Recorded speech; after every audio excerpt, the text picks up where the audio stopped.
पहला क्वेश्चन है, भारतीय डाक विभाग ने किस लोक देवता की फड़ पर डाक टिकट जारी किया है? तो इसका सही जवाब देगा ऑप्शन बी, यानी भारतीय डाक विभाग ने लोक देवता देव नारायण जी की फड़ पर डाक टिकट जारी किया है।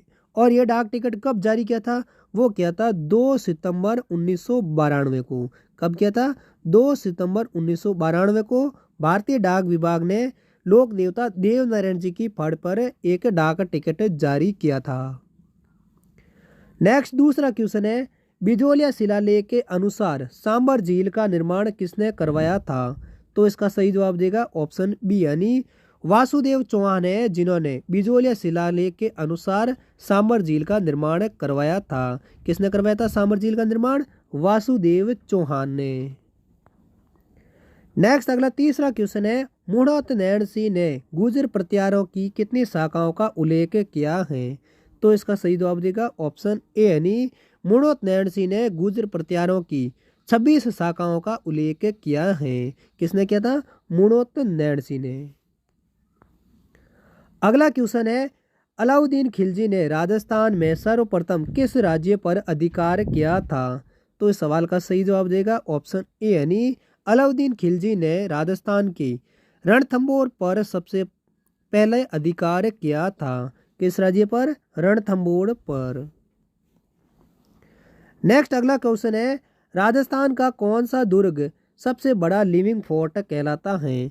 तो इस सवाल का सही जवाब देगा ऑप्शन ए, यानी चित्तौड़गढ़ का दुर्ग है जो राजस्थान का एकमात्र ऐसा सबसे बड़ा दुर्ग है जो लिविंग फोर्ट कहलाता है। कौन सा फोर्ट? चित्तौड़गढ़ फोर्ट। और चित्तौड़गढ़ फोर्ट एकमात्र ऐसा भी दुर्ग है जिसमें खेती भी की जाती है। किस दुर्ग में? चित्तौड़गढ़ के दुर्ग में। अगला क्वेश्चन है, राजस्थान की कुल स्थलीय सीमा की लंबाई कितनी है? तो इस सवाल का सही जवाब देगा ऑप्शन बी, यानी राजस्थान की कुल स्थलीय सीमा की लंबाई है वो है 5,920 किलोमीटर। कितनी है स्थलीय सीमा की लंबाई राजस्थान की? 5,920 किलोमीटर। जबकि राजस्थान की अंतर्राष्ट्रीय सीमा है वो 1,070 किलोमीटर है।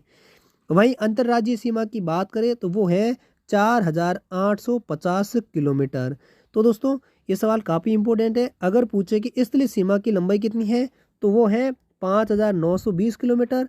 अंतर्राष्ट्रीय सीमा पूछे तो 1,070 और अंतर्राज्यीय सीमा पूछे तो वो है 4,850 किलोमीटर। नेक्स्ट क्वेश्चन है, कावड़ कला किस वस्तु से संबंधित कला है? तो इस सवाल का सही जवाब देगा ऑप्शन बी, यानी कावड़ कला है जो लकड़ी की वस्तु से संबंधित एक कला है। किस संबंधित है कावड़ कला? लकड़ी की वस्तु से। नेक्स्ट क्वेश्चन है, लूणी एवं उसकी सहायक नदियों के अपवा क्षेत्र को किस नाम से जाना जाता है? तो इस सवाल का सही जवाब देगा ऑप्शन डी, यानी गोडावण प्रदेश है जो लूणी एवं उसकी सहायक नदियों का अपवा क्षेत्र है उसको गोडावण प्रदेश के नाम से जाना जाता है। और यह प्रदेश पश्चिमी शुष्क प्रदेश का भाग है। गोडावण प्रदेश किस प्रदेश का भाग है? पश्चिमी शुष्क प्रदेश का भाग है जो लूणी एवं उसकी सहायक नदियों के अपवा क्षेत्र होता है जिसको गोडावण के नाम से जाना जाता है। अगला क्वेश्चन है, शीत ऋतु में पश्चिमी राजस्थान में अधिक ठंड पड़ने का प्रमुख कारण क्या है?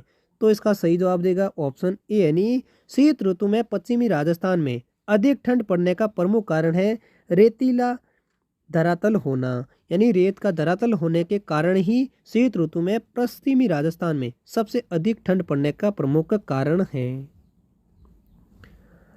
अगला नेक्स्ट क्वेश्चन है, पगड़ी पर धारण करने वाला जरीदार वस्त्र क्या कहलाता है? तो इस सवाल का सही जवाब देगा ऑप्शन ए, यानी पगड़ी पर धारण करने वाला जो जरीदार वस्त्र होता है वो बालाबंद कहलाता है। जबकि दोस्तों घेर वाली पुरुषों पर जो पगड़ी बांधी जाती है वो बागो कहलाती है। वहीं पगड़ी पर बांधे जाने वाला वस्त्र है, पगड़ी के ऊपर जो बांधे जाने वाला वस्त्र होता है उसको उपरणी कहलाता है। तथा पगड़ी पर धारण करने वाला विशेष आभूषण है वो रतन पेच कहलाता है। दोस्तों ये तीनों सवाल हैं वो जरूर याद रखें। अगर पूछे घेर वाली पुरुषों के सर पर जो पगड़ी होती है उसे क्या कहते हैं? उसे बागो पगड़ी कहते हैं। और पगड़ी पर बांधे जाने वाले वस्त्र को क्या कहते हैं? उसको उपरणी कहते हैं। और पगड़ी पर धारण करने वाला विशेष आभूषण को रतन पेच कहते हैं। वहीं अगर पूछे कि पगड़ी पर धारण करने वाला जरीदार वस्त्र क्या कहलाता है, तो वो कहलाता है बालाबंद वस्त्र। अगला क्वेश्चन है, निम्न में से कौन सी नदी बनास नदी की सहायक नदी नहीं है? तो दोस्तों इस सवाल का सही जवाब देगा ऑप्शन ए यानी बाणगंगा नदी है जो बनास नदी की सहायक नदी नहीं है। जबकि कोठारी, खारी और बेड़च ये तीनों नदियां हैं जो बनास नदी की सहायक नदियां हैं। जबकि बाणगंगा नदी है वो बनास नदी की सहायक नदी नहीं है। अगला क्वेश्चन है, राजस्थान की किस झील का नाम जिले के नाम पर पड़ा है? तो इस सवाल का सही जवाब देगा ऑप्शन बी यानी राजसमंद झील है जिसका नाम राजस्थान के राजसमंद जिले के नाम पर पड़ा है। किस झील का नाम? राजसमंद झील का नाम। अगला क्वेश्चन है, बजेड़ा किसे कहते हैं? तो इस सवाल का सही जवाब देगा ऑप्शन सी यानी पान का जो खेत होता है जिसको बजेड़ा के नाम से जाना जाता है। किसे कहते हैं बजेड़ा? पान के खेत को। अगला नेक्स्ट क्वेश्चन है, राजस्थान में सोयाबीन के प्रमुख उत्पादक जिले कौन से हैं? तो इस सवाल का सही जवाब देगा ऑप्शन बी यानी राजस्थान के कोटा और बारां जिले में सबसे अधिक सोयाबीन का उत्पादन होता है। तो सोयाबीन के प्रमुख उत्पादक जिले कौन से हैं? कोटा और बारां जिला। नेक्स्ट अगला क्वेश्चन है, गुलाबी क्रांति किससे संबंधित है? तो इस सवाल का सही जवाब देगा ऑप्शन ए यानी गुलाबी क्रांति है जो झींगा मछली से संबंधित क्रांति है। किससे संबंधित है गुलाबी क्रांति? झींगा मछली से। जबकि स्लेट क्रांति है वो सीमेंट से, और सुनहरी क्रांति है वो बागवानी से, और गोल क्रांति है जो आलू उत्पादन से संबंधित है। दोस्तों ये चारों आप जरूर याद रखें। अगर पूछे तो गुलाबी क्रांति वो है झींगा मछली से संबंधित है, जबकि स्लेट क्रांति है वो सीमेंट उत्पादन से, सुनहरी क्रांति बागवानी से, और गोल क्रांति है वो आलू उत्पादन से संबंधित हैं। तो इस सवाल का सही जवाब कौन सा हो जाएगा? ऑप्शन ए है वो सही जवाब हो जाएगा, यानी गुलाबी क्रांति है वो झींगा मछली से संबंधित क्रांति है। अगला क्वेश्चन है, संगमरमर की दृष्टि से उत्पादन के क्षेत्र में राजस्थान का कौन सा स्थान है? तो इसका सही जवाब देगा ऑप्शन ए यानी पूरे देश में संगमरमर की दृष्टि से राजस्थान का पहला स्थान है जो उत्पादन के क्षेत्र में। और राजस्थान में सबसे ज़्यादा संगमरमर है वो राजसमंद में मिलता है। कहाँ पर मिलता है? राजसमंद में। जबकि सबसे अच्छी किस्म का संगमरमर है वो नागौर के मकराना में मिलता है, जिससे आगरा का ताजमहल भी बना हुआ है। किस जिले के मकराना से? मकराना के संगमरमर से, जो नागौर जिले में सबसे अच्छी किस्म का मिलता है। और सबसे सर्वाधिक संगमरमर किस जिले में मिलता है? वो मिलता है राजसमंद जिले में। और उत्पादन की दृष्टि से राजस्थान है वो पूरे देश में पहले स्थान पर है संगमरमर में। अगला क्वेश्चन है, माही जल विद्युत परियोजना किस जिले में स्थित है? तो इसका सही जवाब देगा ऑप्शन बी यानी माही जल विद्युत परियोजना है वो राजस्थान के बांसवाड़ा जिले में स्थित है। और ये माही जल विद्युत परियोजना है जो राजस्थान और गुजरात की एक सम्मिलित जल परियोजना भी है। कौन सी? माही जल विद्युत परियोजना। अगला क्वेश्चन है, मेवाड़ टेक्सटाइल मिल्स की स्थापना किस वर्ष में हुई थी? तो इस सवाल का सही जवाब देगा ऑप्शन ए यानी मेवाड़ टेक्सटाइल की स्थापना भीलवाड़ा में साल 1938 में हुई थी। कब हुई थी मेवाड़ टेक्सटाइल की स्थापना? साल 1948 में। और कहाँ पर? भीलवाड़ा जिले में। अगला क्वेश्चन है, राजस्थान का कौन सा वृक्ष जंगल की ज्वाला के नाम से जाना जाता है? तो इस सवाल का सही जवाब देगा ऑप्शन सी यानी पलास एकमात्र ऐसा वृक्ष है जिसे राजस्थान में जंगल की ज्वाला के नाम से जाना जाता है। किस वृक्ष को? पलास वृक्ष को। नेक्स्ट क्वेश्चन है, सेवण क्या है? तो दोस्तों इस सवाल का सही जवाब देगा ऑप्शन बी यानी कम वर्षा में उगने वाली एक प्रकार की घास है जिसे सेवण घास कहा जाता है। और ये सेवण घास है जो राजस्थान के जैसलमेर में सर्वाधिक उगने वाली घास है। कौन सी घास? सेवण घास, जो कम वर्षा में उगने वाली एक घास है। अगला क्वेश्चन है, प्रशासनिक दृष्टि से राजस्थान के वनों को कितने श्रेणियों में बांटा गया है? तो इस सवाल का सही जवाब देगा ऑप्शन डी यानी प्रशासनिक दृष्टि से राजस्थान के वनों को 3 श्रेणियों में बांटा गया है।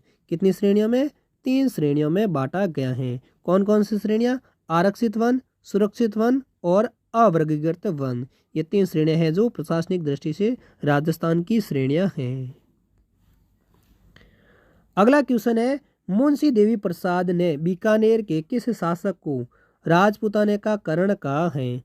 तो इस सवाल का सही जवाब देगा ऑप्शन बी यानी मुंशी देवी प्रसाद ने बीकानेर के राय सिंह शासक को राजपूताने का करण कहा है। किसको? राय सिंह को, जो कहाँ के शासक थे? बीकानेर के शासक थे। अगला क्वेश्चन है, जैसलमेर दुर्ग किसने बनवाया था? तो इस सवाल का सही जवाब देगा ऑप्शन ए यानी रावल जैसल थे, जिन्होंने जैसलमेर के सोनारगढ़ दुर्ग का निर्माण करवाया था। किसने करवाया था? रावल जैसल ने। इसी प्रकार नेक्स्ट क्वेश्चन है, 1938 ईस्वी में स्थापित मेवाड़ प्रजामंडल का प्रथम अध्यक्ष कौन था?